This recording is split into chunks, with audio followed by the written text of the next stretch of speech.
Ladies and gentlemen, the Secretary General of the Bled Strategic Forum, Mr. Peter Girk.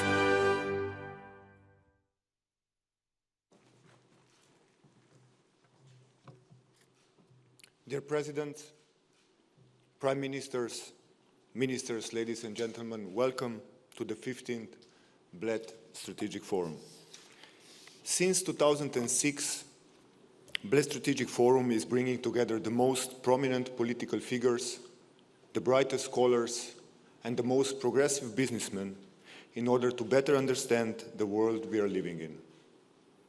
It's not about altruism, it's about necessity.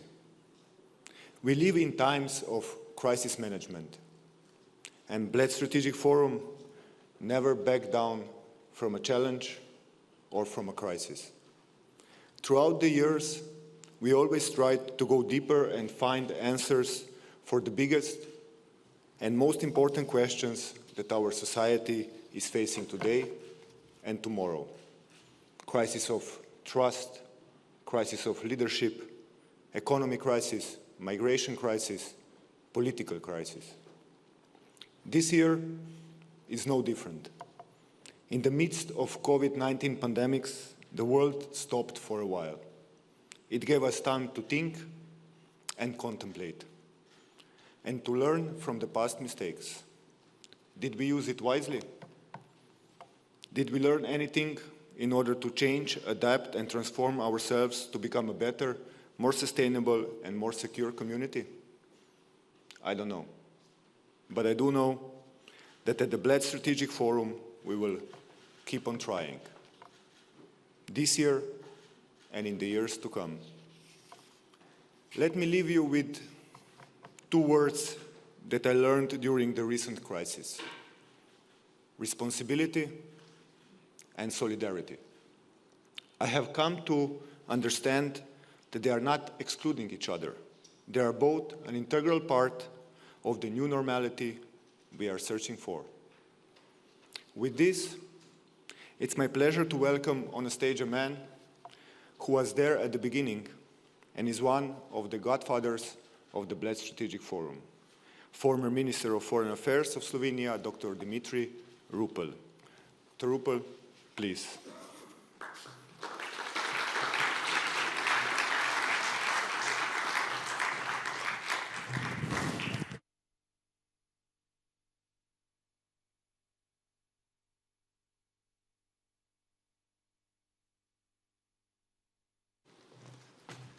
Spoštovani gospod predsednik Republike Slovenije, distinguished leaders, prime ministers, colleagues, friends.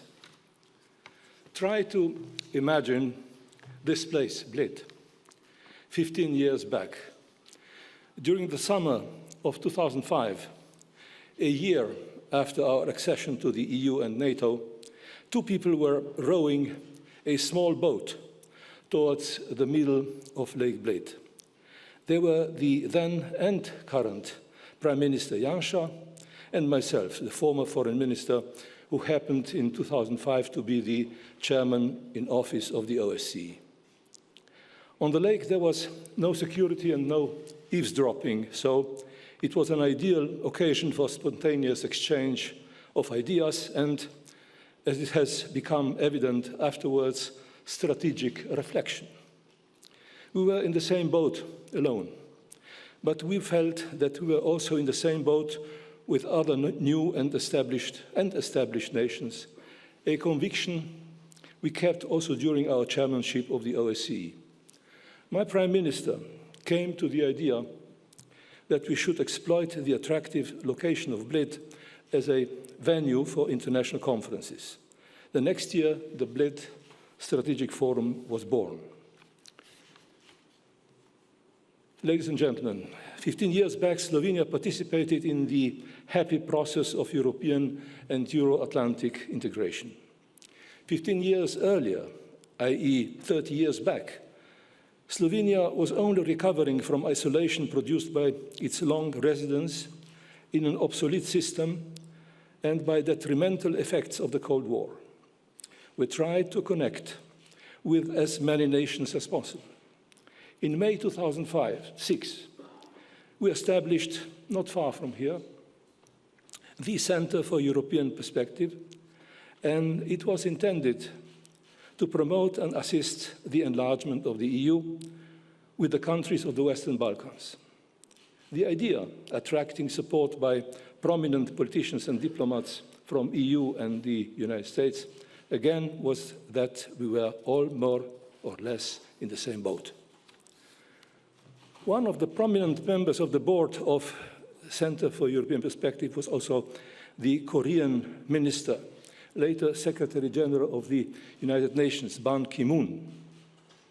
In May 2006, we took him to Bled Island, where he visited the little church, famous for its wishing bell.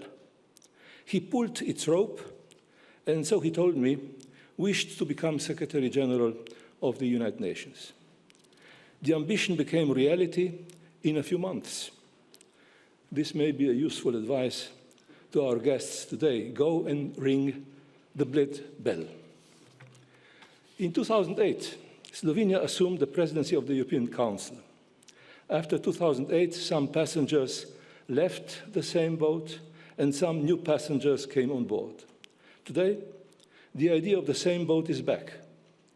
Some commentators have complained that the Slovenian government, by associating itself with the presumably less prestigious group of Central Eastern and Southeastern countries, was abandoning its core position, i.e. the cozy compartment on the so-called German-French train. These critics do not see that our solidarity with the new democracies never excluded our ambitions to travel with a TGV train. After we have landed on the shore of Lake Bled, we should all board the TGV. If I understand the ambition of Bled Strategic Forum correctly, we are friends of all kinds of travel, by boat or by train, even by plane. The COVID-19 virus is keeping us apart, but our destination and destiny is the same. Thank you.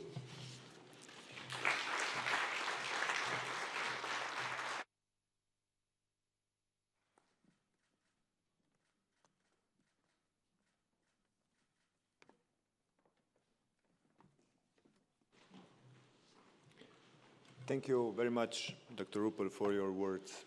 Before I announce our host, I have to humbly thank our partners who understand that times of crisis are also times of solidarity and responsibility. I thank you very much. I would like to especially thank our strategic partners, Generali, Google, and automotive partner Toyota, as well as our major partner, Microsoft. They say that in the times of crisis, you know your friends. Our institutional partners are exactly that, our friends. Thank you for being with us this year and in the years to come. Let me also thank my team, Neža, Matej, Ambassador Miršić, Center for European Perspective, Katja, Urška, Ines, Jernej, Anna, Nina, and Inga, volunteers, and all other people who made this event possible. Thank you very much. With this, I would like to welcome to the floor His Excellency Dr. Anže Logar, Foreign Minister of the Republic of Slovenia, who will deliver his welcome address. Please, Minister.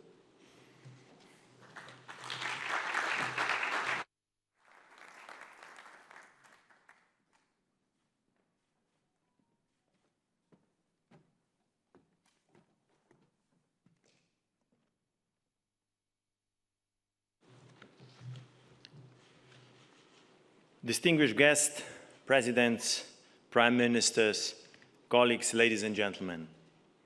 Welcome to Slovenia, welcome to Bled. I'm sincerely grateful for your participation in the 15th Bled Strategic Forum. I want to stress that we find it so important to hold a real physical forum and celebrate its important anniversary. It is always a challenge to keep an event going on for more than just a few years, and it is rewarding to see the event grow in size and importance. Year after year, the Bled Strategic Forum proves its values and potential. So I simply must take this opportunity to thank all the individuals, institutions and partners who have made 15th edition of the forum possible. Dear friends, a year ago, this forum focused on challenges to global stability, sustainable development and economic progress. The possibility of a pandemic stopping the world in its track was contained to dystopian novels and blockbuster movies. And yet, here we are. New normality is a phrase with which we try to describe the enormous changes that keep happening, from international politics to completely personal decisions like, should I elbow shake my old friend or I rather stay distant? But is this new normality a product of pandemic, or it is the other way around? The pandemic is the result of our old patterns of behavior. In my opinion, the challenges in the international environment do not come as a surprise. Sure, the pandemic has enhanced and speeded them up, but it did not create them from scratch. The way we tackle the pandemic reflects the altered world that was already there. We could see it in the lure of unilateral action, in disregard for established international order, law and commitments, in questioning our model of governance. International organizations have been challenged to and suddenly had to switch to a digital platform. Economic and trade relations became strained, more competitive, protectionist and unpredictable. The notions of self-sufficiency and economic independence are getting stronger. There is a danger of purely transactional approach to international relations. In many circles, globalism became a curse word. The global security environment has been changing as well. The conventional threats were joined by terrorism and illegal migration, and we no longer have the moral comfort to treat illegal migration as a humanitarian issue only. The threats are also becoming hybrid, slowly penetrating our democratic process. They may move to the cybersphere. Hacking is not just a hobby for adventurous teenagers. It's a new form of international warfare.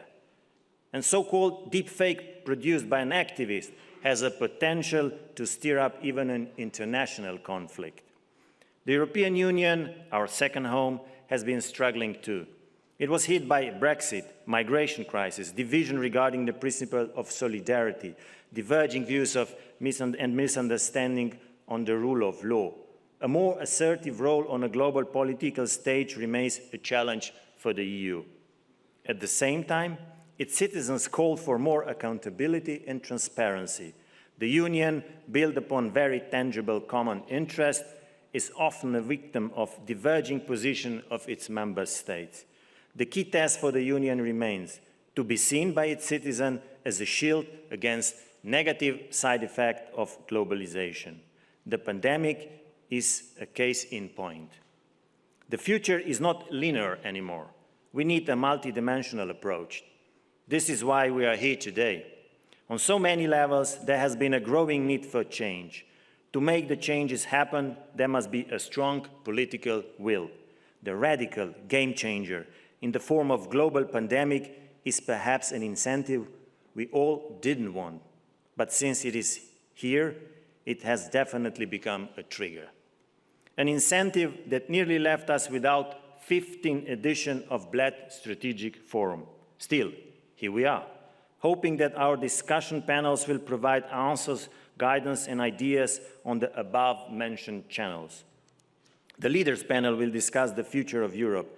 This discussion will, of course, be very valuable as we head towards Slovenia's second presidency of the Council of the EU in 2021. The EU should improve its crisis management mechanism to better respond to crises and challenges arising from pandemic, cyber threats, or demographic dynamics. We should increase our resilience towards migration pressure stemmed by conflicts and climate change. We should focus on protecting our democracies, values and freedoms, while also paying respect to our different historical experiences. At the same time, Slovenia firmly believes that the continuation of the EU enlargement process towards the countries of Western Balkans should be a part of the vision of a union that radiates its attractive power. We are truly encouraged by the strong agreement on the next multi-annual financial framework and, even more importantly, on the recovery fund. It proves that political will, common interest and the leading principle of benefits for all are as strong as ever, and that the EU can deliver when it is under pressure. But we should be able to be effective also when not subject to such pressure. With my fellow foreign minister, we'll discuss the role of regional cooperation and new forms of multilateral engagement. With global international organization, the tendency goes towards smaller regional frameworks. As for Slovenia, our eyes are again on the geographic and cultural space that has shaped us through centuries, the Central Europe. This is no nostalgia. It's about concrete projects to better connect our countries, primarily with transport and energy infrastructure. There is also room for cooperation with partners outside the region. The 3Cs initiative, connecting 12 European nations with other European partners in the United States of America on a very project-based agenda, is an excellent example of such new mechanism. No economic recovery or resilience regarding health, climate or social crisis is possible without stability and security. European security is of paramount importance, and we must engage more regarding European common security and defense policy. European security does not exist without transatlantic alliance.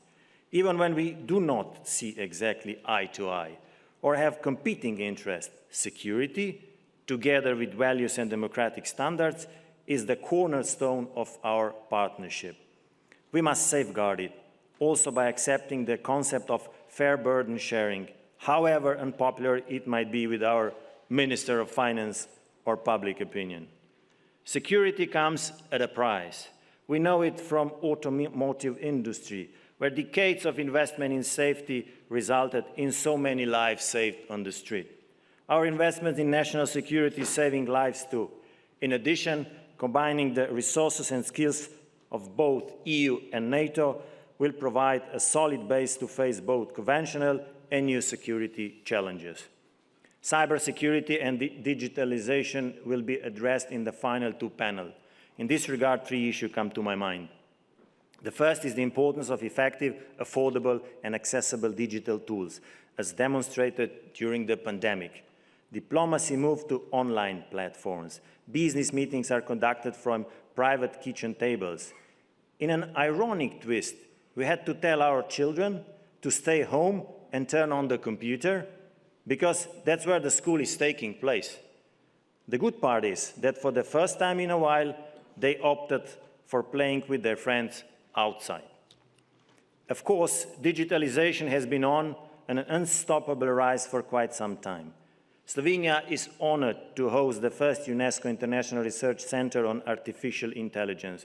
We see it as an immense opportunity in terms of science, innovation, education, and, as a final result, development. Second, the threat to our cyber assets is probably higher than a threat of armed conflict. We must address the delicate balance between the open character of cyberspace, benefit of wide cooperation, and protecting key digital infrastructure. We need trustworthy suppliers to build up our critical ICT infrastructures. And thirdly, we need to think about European solution, European autonomy in cyberspace. This is both an issue of cybersecurity as well as new Europe-wide industrial policies that might become a key to Europe's continued prosperity. To sum up, today's post-COVID world may look different, but the changes are not a surprise. The virus has just helped us to see them in a clearer, albeit very painful light.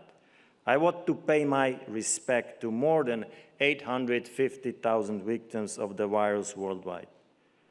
They are a wake-up call that we simply must hear.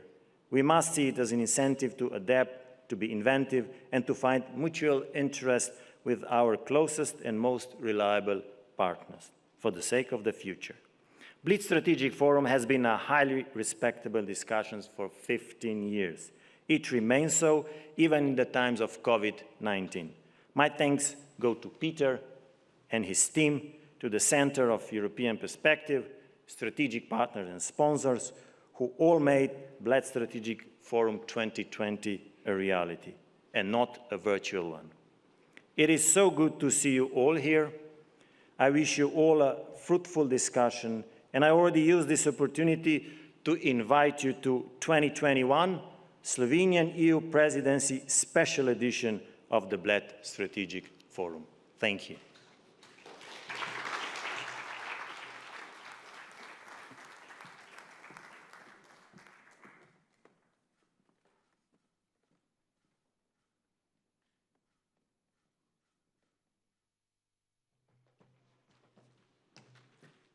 Thank you very much, Minister, for your thoughts and your suggestions, and especially I would like to thank you for your support in organizing this year's forum in interesting conditions, I would say.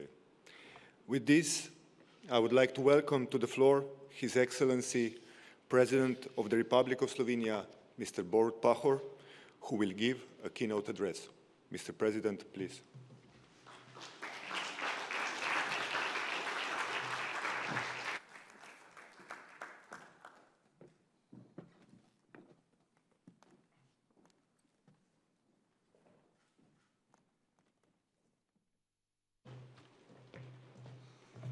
Good morning, everyone. Excellencies, ladies and gentlemen, friends. Let me start by thanking the Ministry of Foreign Affairs for keeping the tradition of forum alive, also at the time of the COVID-19 pandemic. It has been a great honor to listen to the words of our first foreign minister, Dr. Dimitrij Rupel, one of the founding fathers of the Bled Strategic Forum. I wish to extend a warm welcome to all distinguished guests and participants. Excellencies, ladies and gentlemen, the 2020 edition of the Forum will address the challenges and opportunities in a post-COVID-19 world. The so-called new normality is bringing about political, economic, and social changes. Its impact will be, at least in my view, more powerful than the direct healthcare consequences. These considerations also relate to the preparedness of our country for the post-COVID era. In this sense, I would like to underline the following elements from a narrower foreign policy point of view. At least in my opinion, the basic orientations of Slovenian foreign policy corresponds to the new challenges.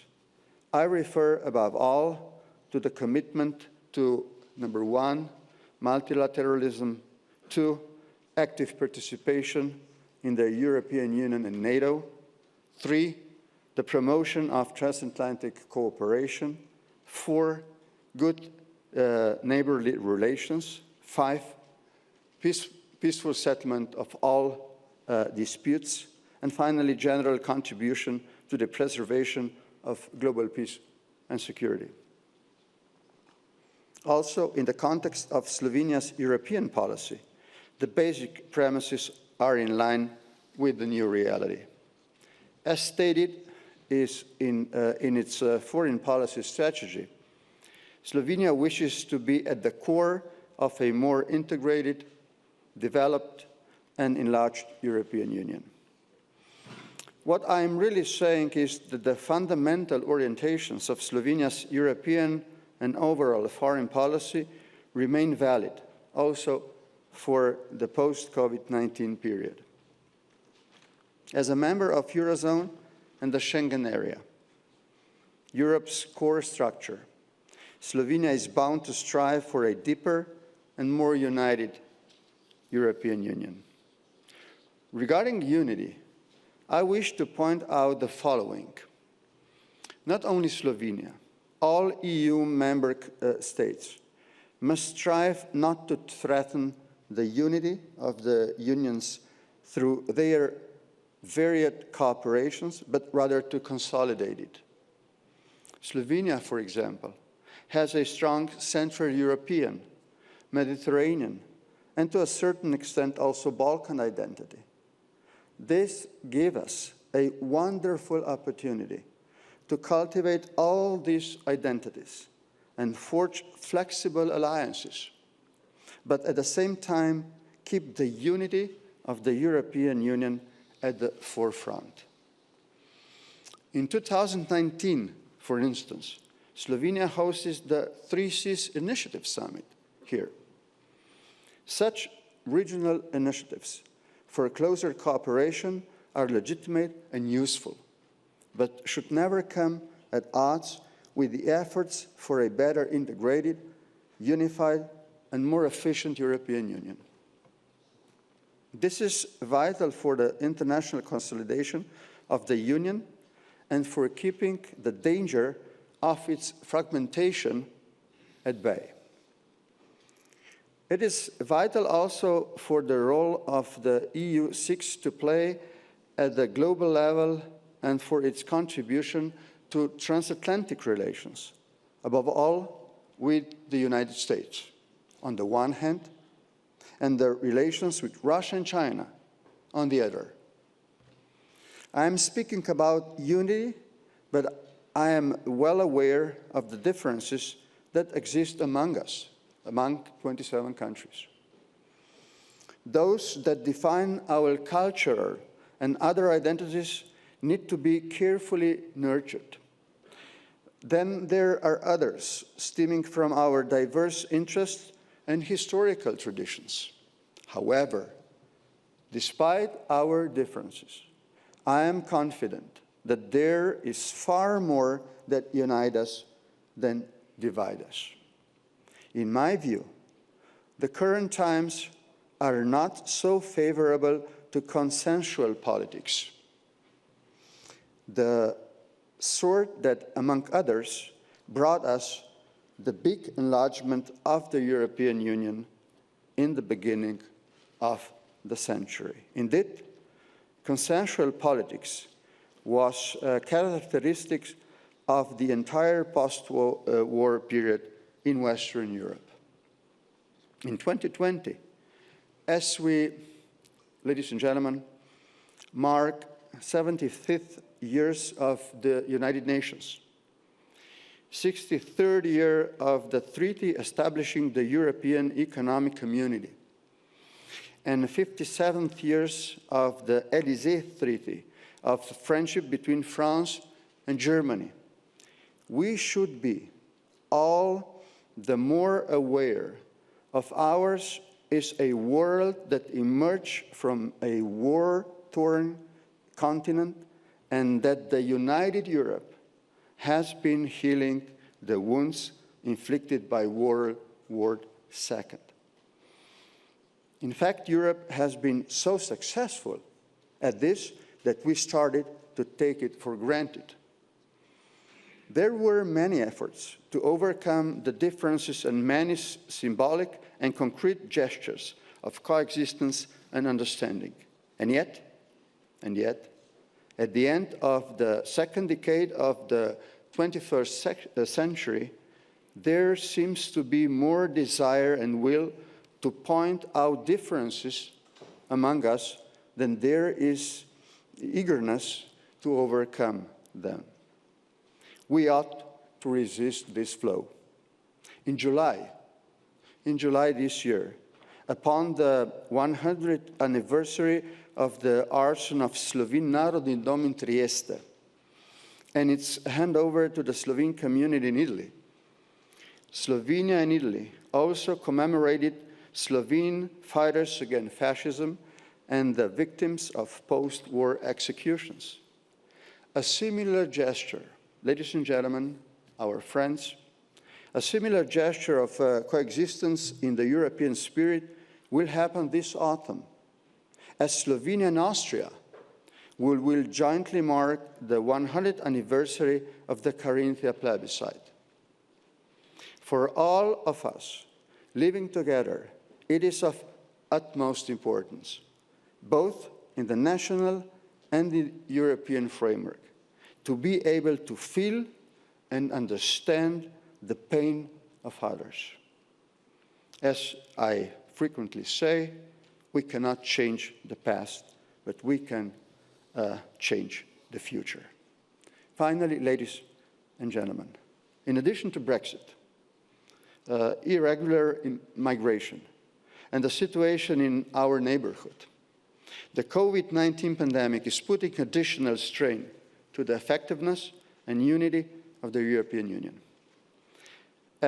All of us, believing in the significance of the Union for a peaceful and safe future, have warmly welcomed the recent agreement on the next financial perspective and the Recovery Fund, which will internally strengthen the EU's integration and externally consolidate its global positioning. Before that, the European Green Deal has inspired hope that the Union will regain its leading role in the global efforts aimed at sustainable climate policy and development. Next on the agenda is the Conference on the Future of the European Union. Frankly, I am quite worried that even before its inception, the conference has been meeting so many doubts as to its necessity and usefulness. I do recognize that in confronting the current problems, a lot of current problems, of all the member states and the Union as a whole, we have to show pragmatism and remain concrete. Nevertheless, we also need a vision for our community in times to come. Slovenia's vision to the European Union is that of a family of nations. The values that inspire us are the values of human dignity, human rights, freedom, democracy, equality, and the rule of law, as well as minority rights and preservation of cultural diversity and language equality. The pandemic must not become an excuse for postponing discussions on the future vision of the European Union. According to an old saying, we should not waste the opportunity offered by a crisis to look for fresh, practical, and strategic solutions. I hope that we will be able to do so in the interest of peace and prosperity of the Europeans and the entire world. With that, I wish this conference a lot of success. Thank you so much.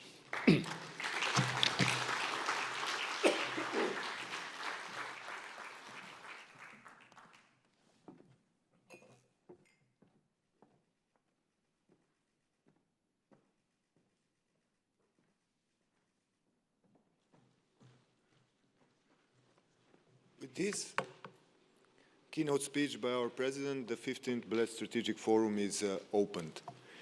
Before we begin with the leaders panel, we will hear a short video message by the President of the International Olympic Committee, Mr. Thomas Bach.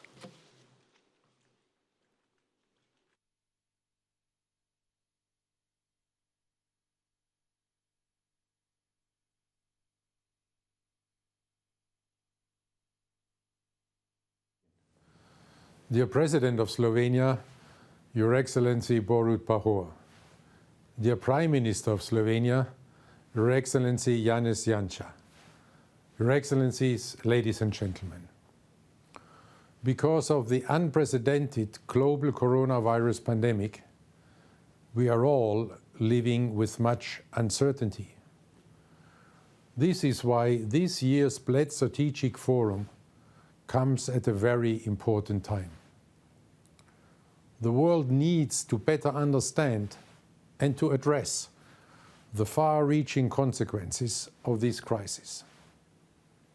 I would like to congratulate the organizers of the forum and thank the wonderful Slovenian hosts for bringing together so many leaders and decision makers from Central and Southeastern Europe. We are all still learning every day, but I hope very much that one lesson from this crisis we have already learned. And this lesson is we need more solidarity. Solidarity within societies and solidarity among societies. Solidarity is at the heart of the Olympic Games, which unite humankind in all our diversity. In these extremely uncertain and fragile times, the Olympic values of excellence, friendship, respect, and solidarity can give all of us good guidance. Countries around the world are starting the long journey of recovery from the pandemic. Sport is ready to contribute to rebuild a more human-centered and a more inclusive society. Sport and physical activity contribute directly to physical and mental health.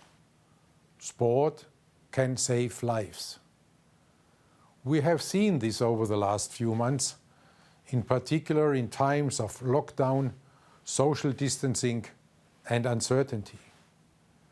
This is why the recent Stay Strong, Stay Active, Stay Healthy campaign of the IOC resonated so strongly, with 500 million people being introduced to this campaign throughout the world's biggest digital Olympic workout. Sport has also a great social significance by being the glue which bonds communities together.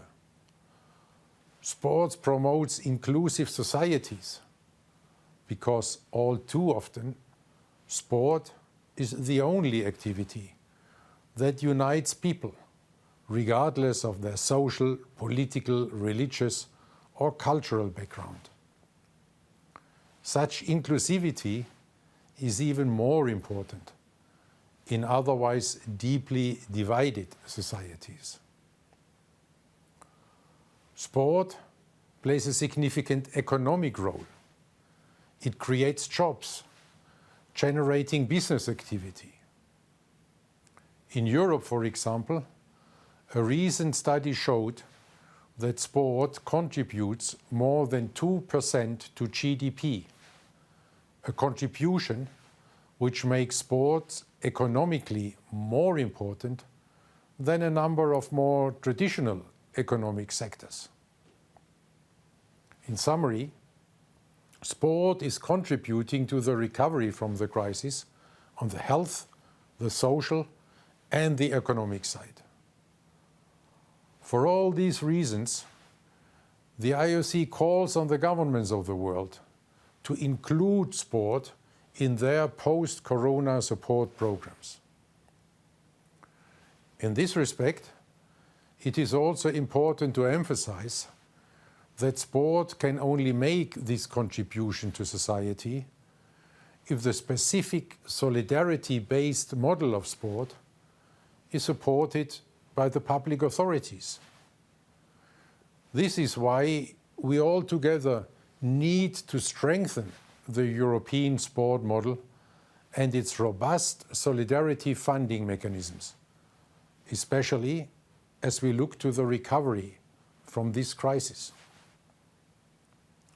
As you discuss the many challenges and opportunities of the post-corona world, I hope that you will take this important role of sport into consideration. The post-corona world will need sport and the Olympic values of excellence, friendship, respect, and solidarity. We are ready to make our contribution. In this Olympic spirit, I wish you fruitful discussions and a successful forum in wonderful Slovenia.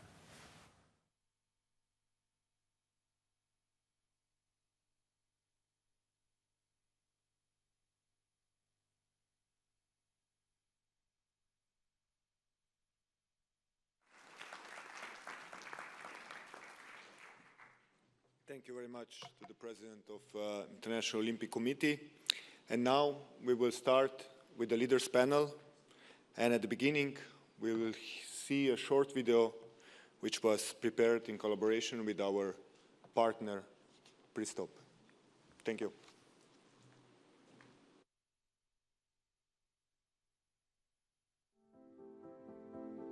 Let's start by taking a few moments to reflect on the world we live in.